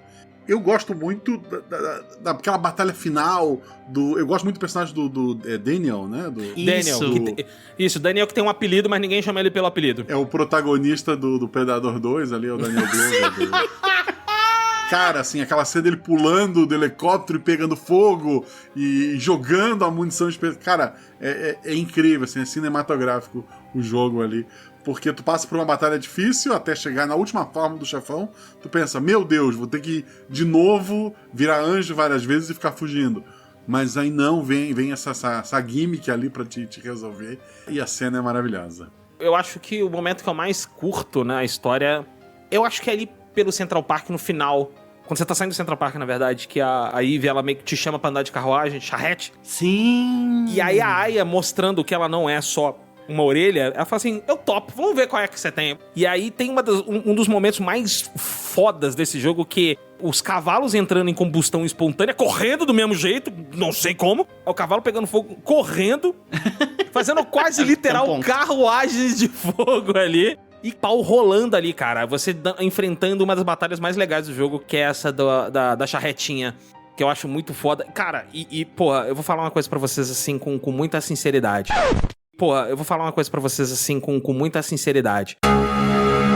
É revoltante o quanto que esse caralhão verde bonito é gostoso. Já chega botando com força no bumbum. Ai, que delícia. Já chega botando com força. Com força. Com muita sinceridade. Com força. Com força. Já chega botando com força. Ai, que delícia. Com força. No bumbum. Com força. Ai, que delícia. Com força. É impossível. Cara, porra, eu vou falar uma coisa pra vocês, assim, com muita sinceridade. Todo o rolê do hospital eu acho muito maneiro. Eu acho a parte mais legal do jogo, cara. Eu acho muito legal. Essa é a minha parte favorita, o hospital, assim. Até porque, primeiro, eu ainda tava viva no meu chip ali, da Aya com a Eve. Tava ali forte. Não, vai rolar! Até essa parte a Eve já tava, não, vem pro meu lado, me dá uma opção, jogo, eu quero. Dia 2 a Agatha já tava rendida. Sim. Mas eu gosto muito porque o hospital, ele troca o cenário, né? Um cenário novo, é um cenário limpo, assim, em vez da ópera ou do parque. E tem inimigos novos. Os inimigos aqui são baseados em pessoas ou partes de pessoas. E isso foi quando eu olhei e eu vi assim, tipo, caraca, o design de monstro desse jogo é algo à parte. E sem contar que tem umas interação legal, assim, que você tem que subir e descer, tem que ligar o elevador de novo. Eu gosto bastante. A história do jogo, ela caminha relativamente tranquila daí pra frente. Tranquilo que eu quero dizer é fácil de entender, porque assim, a pobre Daya desvia de avião caindo, desvia de tiranossauro, vai enfrentando todas essas coisas até que chega um momento onde a gente descobre o plano da Eve, que é reproduzir de fato o que ela fez no Japão, engravidando aqui. Ela consegue isso, ela engravida. Se eu não tô enganado, ela engravida, ela usa o esperma do Dr. Clump. Olha só. Ele meio que dá um jeito de colocar o esperma dele, é dele que surge, né? Porque ele fez uns iriguduns, e a gente também descobre, né, que o que tava rolando com a Melissa era que ela tava tomando uns imunossupressores pra ela ficar cada vez mais doidinha mesmo, né? Pros procedimentos que ele tava fazendo nela já há algum tempo, rolando ali e tal. Então quer dizer que a gente descobre que o Clamp é o grande filho da puta dessa história. Sim. E aí chega o momento final do jogo, que são as duas partes, assim, que eu acho mais emblemáticas desse jogo. Uma a gente já citou, que é a CG do bebê nascendo. Eu acho forte demais aquilo. Muito forte. Aquela gosma no Rio Hudson, né? Cobrindo Nova York toda. Mas, cara, a cena da Eve morrendo é um negócio que até hoje me dá calafrio, cara. Me dá muito calafrio. Aquilo. Ela vai derretendo, ela tá necrosando, a real, né? Sim. Então ela olha, ela dá uma última olhadinha pra Aya falando assim, eu consegui, filha, pode me matar à vontade. E, tipo, já parei a criança, tá de boa. Cara, aquilo ali é muito foda. Ela já tá, tipo, anjo biblicamente acurado, sabe? Ela tá com, tipo, 6 braços e um cabelo em forma de asa e olhos no cabelo e o cacete a 4. E não tem bico no peito. E não tem. Censura. Essa criança não vai ser amamentada, se vira. E toda vez que você passa de uma parte dessa batalha, ela vai perdendo um pedaço, sabe? Antes ela tava grudada no ovo, e depois ela sai, e depois ela vai perdendo um braço. E ela vai, constante na batalha também, perdendo a convicção dela. Porque ela chegou falando, vou arrastar essa menina no chão. E daí ela perde a primeira e fala, epa, peraí, as suas mitocôndrias tão diferentes. E ela vai até o final, assim, ela fala, caraca, não pode ser que existe um ser mais poderoso do que eu, que sou o predador máximo da humanidade. Eu acho que uma das paradas que eu mais gostei no jogo é talvez essa dicotomia, né? Uhum. Que o jogo ele vai explicando o tempo todo, através do gameplay, através das formas como a própria Aya se comporta no jogo, que ela é mais de preservação do que de destruição, né? Então ela tenta se segurar ali o máximo possível e segurar o próprio corpo para que ele não seja tomado pela influência arrebatadora da Eve. E ao mesmo tempo a gente vê a Eve o tempo todo falando assim, pô, eu acho que você podia vir pro meu lado ao invés de eu competir com você. Porque ela sabe que no final das contas é uma corrida evolutiva, né? Quem evoluir primeiro ganhou, né? E no final das contas quem evolui de fato é a Aya, porque ela consegue fazer o que a Eve faz sem necrosar, né? Sem morrer, derreter. E ela meio que acaba virando o tal do ser definitivo, porque o processo dela foi diferente, foi lento. Não foi rápido, né? E o ser definitivo é um anjo que dá chute. É isso. O anjo verde o anjo que dá verde. chute. Vamos lembrar. Então, o jogo tem aquela batalha com o bebê final que vai crescendo, né? A batalha de gimmick que ele vai evoluindo. O bebê que na forma final fica verde também. Fica Ele verde fica também, verde. é verdade. Ele cresce, fica verde. Será a galinha um ser mitocondrial evoluído? A verdadeira forma mitocondrial. Agora, o final, eu quero saber a interpretação de vocês. O que vocês entenderam daquele final do Parasite Eve? Pra mim, o final foi aquele filme de terror, né? Que o monstro foi derrotado e, de repente, ele aparece pro susto final. Na época, a interpretação que eu dei, né? Que os parasitas, né, ainda estavam no corpo da Aya, e talvez agora ela fosse o vilão, né? Pra um próximo jogo, ela fosse o vilão e tivesse um outro protagonista. Na minha interpretação na época era isso. Uhum. A mitocôndria continua ali. É um final meio Michael Jackson, dando pisco de olho vermelho pra câmera, né? Exatamente. Eu interpretei o contrário, na verdade, porque toda a conversa final que ela tem com a Eve, né, a Aya, no caso, é sobre como a humanidade era um parasita nessa terra e que ele precisava de um ser que fosse predar os humanos. E ela ficava batendo nessa tecla de que os humanos pararam de evoluir. O que eu tinha interpretado é que, finalmente, as mitocôndrias da Aya são do bem, elas tinham entrado em simbiose, e que a Aya, no final, ganhou controle sobre, basicamente, a humanidade, assim, tipo, ela entrou em simbiose com as mitocôndrias dos outros humanos, que nem a Eve fazia, né, que controlava as mitocôndrias dos outros seres. Ela conseguiu controlar dos outros humanos, só que em vez de, né, botar todo mundo em fogo e explodir o mundo, ela meio que uniu a humanidade sobre essa nova forma dela, que ela é a evolução da humanidade. Ela protegeu, então eu tenho a mesma interpretação que a Agatha, né? Meio que como fosse um novo recomeço mesmo ali no Carnegie Hall, mais uma vez. Só que dessa vez, o que acontece ao invés das pessoas pegarem fogo ou virarem gosma, ela falou assim, se alguém tentar fazer isso, eu tô aqui. Exato. Está sob minha égide estes seres aqui. Mas é por isso que eu perguntei da interpretação, porque tem uma vibe meio do tipo, tá, e agora? É ambíguo. É ambíguo pra caramba, de propósito, né? Sim, sabemos que no cânone, no final das contas, ela vai virar uma coelhinha da Playboy, lá no terceiro.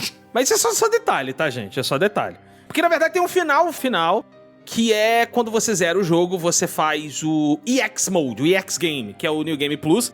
E quando você chega nessa parte no final, você pode subir o Chrysler Building.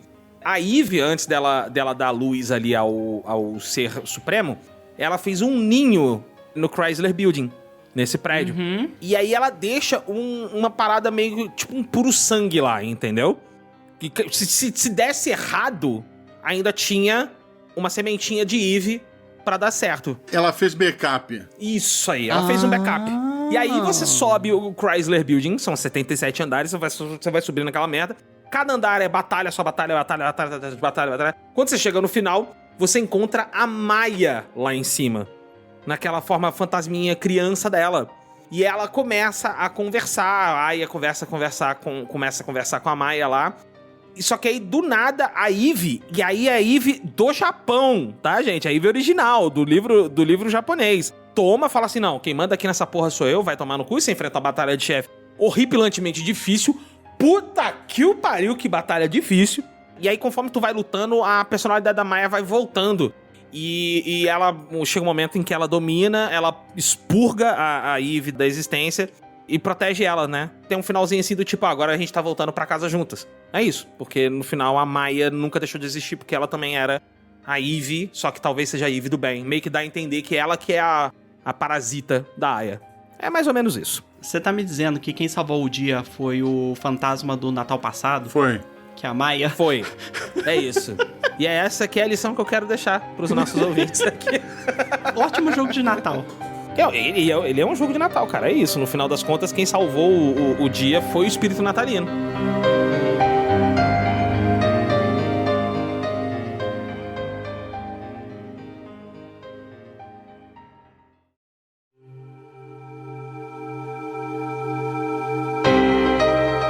De novembro. O show de Natal tá preparado. Isso sempre foi meu sonho.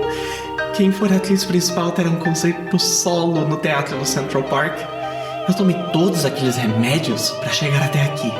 Eu tenho que conseguir o papel principal. Se eu precisar, vendo até minha alma pro diabo por isso.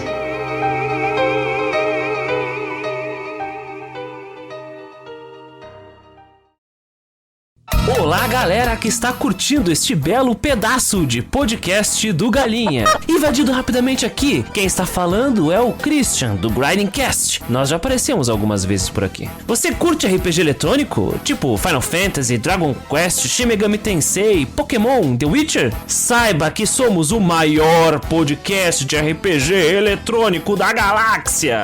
Se bem que... somos o único, né? Acho que é só a gente mesmo pra ser maluco pra jogar vários jogos em sequência de 80 horas e...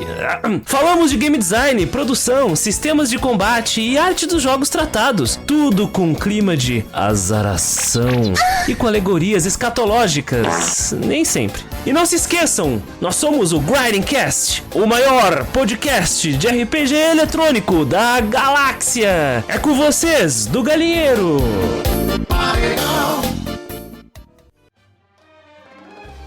Acabou, Samuquinha! Não tem Samuquinha pra responder, acabou. Mas eu queria agradecer primeiro a presença. Não tem. Quando eu tô sozinho, eu tenho que fazer o papel de Samuca também. Queria agradecer aqui primeiramente a presença inestimável deste RPGista, deste mestre da arte de contar histórias audiodramatizadas, o senhor Guaxa. Senhor Guaxa, o palco é seu, pode fazer seu jabá, querido. Muito obrigado. Muito obrigado pelo convite, gosto muito do Galinha Viajante. Conheci através da Agatha, inclusive, né? Ela me recomendou aquele episódio maravilhoso que começa com a versão brasileira de Baka Mitai. Sou um imbecil. Ainda tenho muito episódio pra ouvir ainda, mas assim, a gente começa a ouvir os atuais, aí volta de vez em quando por algum tempo. Um dia a gente conta tudo, mas é um podcast que eu gosto bastante. Eu mesmo tô nessa estrada gravando podcast há mais de 12 anos, se eu não me engano. Eu faço parte do SciCast, que é um podcast de divulgação científica, faço parte do Missangas, que é um podcast de humor e entrevista. E, assim, o motivo pelo qual conheci a própria Agatha e, por consequência, pela grande aquele dominó, começa com o dominó pequenininho e chega no lugar viajante, né? É o RP Guaxa, é o Realidades Paralelas do Guaxinim. Ele é um podcast que eu gravo como RPG, né? Eu narro uma aventura, os jogadores vão dizendo suas ações, e depois ele é editado para ficar tipo um audiodrama. Convido, é obrigatório, todo ouvinte do Galinha Viajante escutar o RP Guaxa 197, que se chama O Sumiço da Galinha Viajante, onde a gente tem a presença ilustríssima do nosso querido Leôncio. Também tem o Tiki, né, que já apareceu por aqui também. Uhum. E a Sarah, que conheceu o Galinha naquele dia. É uma aventura medieval com muita referência a videogame, uma história assim, com muito bom humor, como vocês já estão acostumados, como um Galinha Viajante deve ser. Então eu convido vocês a conhecerem esse episódio. E se gostarem, escutem os outros, tem bastante coisa lá. Com a própria Agatha também, acho que é a terceira pessoa que mais gravou o episódio lá. Se você gosta da voz dela, tem bastante opção pra você também. Ó, Guaxa vai voltar, viu, moçada? Guaxa volta, porque promessa é dívida. Guaxa, estou jogando Infinite Wealth, finalmente. Maravilhoso. Estou jogando. Ano que vem estaremos aqui gravando esta pedrada deste jogo que com apenas 1 hora já me fez verter lágrimas de preocupação. É isso que eu vou dizer. Ele é maravilhoso. Pô, maravilhoso. É isso que eu vou dizer. Queria agradecer a presença dela mais uma vez aqui. Dona Agatha Sofia, faz aí o teu barulho, minha filha. É sempre uma honra estar aqui na Galinha Viajante, nosso podcast. Eu considero irmão aqui, irmãos de viagem nessa mundo louco, onde tá cheio de vídeo que se diz podcast. Sim, sim. Mas eu tenho um podcast também, se chama Buraco Atrás do Pôster. A gente fala de videogames semanalmente. Toda semana a gente vai lá e fala o que a gente fez na semana, seja filme, HQ, séries, mangá. E uma vez por mês a gente se aprofunda num jogo, né? Indo pela toca do coelho, como diz o nome do podcast, no buraco. E indo até as minúcias do que um jogo é. Saiu já um episódio de Final Fantasy XII que consta com a presença do Leon. E eu só quero agradecer você e ao Samuca, que são inspirações pra gente. Não, Quem não gosta obrigado. de buraco, né, gente? Sempre bom, né? Sempre maravilhoso. Eu queria dizer não, Agatha. Obrigado você. Não, eu não vou entrar. Eu não vou entrar nessa armadilha. Não vem, nem vem. Muito obrigado você também, ouvinte, que chegou aqui até o final. Lembrando, para mandar suas críticas, comentários, sugestões, você pode enviar para cast@galinhaviajante.com.br ou no @galinhaviajante em todas as 2 redes sociais que a gente tem. Mas se você não gostou desse episódio, você pode mandar diretamente para nossa caixinha de hate mail. Vai tomar no cu, @galinhaviajante.com.br. Muito obrigado a você que chegou até o final desse episódio. Este foi o último episódio do ano de 2025. A gente se vê só no ano que vem agora, viu, moçada? Esse é um beijo. Valeu, falou! Valeu, beijos!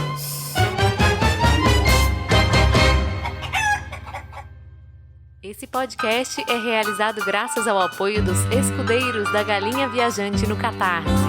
Wagner Schiffler, Thiago Esgalha, Matheus Menucci, Carlos Copperschmidt, Camila Candomil, Eduardo de Castro, Marcela Versiani, Fábio Queiroz, Renan Ramos, Cecília Schiffler, Felipe Fernandes, Cláudia Schiffler, Alexandro Schneider, Daniel Barbosa, Lucas Nicolas, Evandro Pop Júnior, André Gomes, Jair Cerqueira, Adriel Pizetti, Guilherme Garcia, Paulo Nagahara, André Montebeller, Lucas Toso, Henrique de Souza, Bruno Teixeira, Eduardo Pontes, José Antônio Paquito, Schneider de Souza, Cleiton Oliveira, Vinícius Bento, Leandro Rodrigues, Mário Buzetti, Vitor Estevam, Adriano Ramos, Gabriel Menino, Léo Isidoro, Lucas Nicolau, Ivan Machado, Ludman Alves, Alexander Arbieto, Guilherme Santos, Heitor Kameski, Pedro Raimundo, Wagner Terra, Carlos Gilberto, Fausto Guimarães, Jefferson da Silva, Ricardo Trindade, Bruno Coaraci, Lucas Lanza, Gustavo Gomes, Giovanni Riquelme, Douglas Brito, João Gabriel Heine, Gustavo Moreira, Júnior Oliveira, Jordan Machado, Arthur Taitson, Léo Carvalho, Ribeiro Santos, Gabriel Gandra, Daniel Campos, Marcel Chicano, Ícaro Bezerra, Jorge Mufareg, Rafael Silva,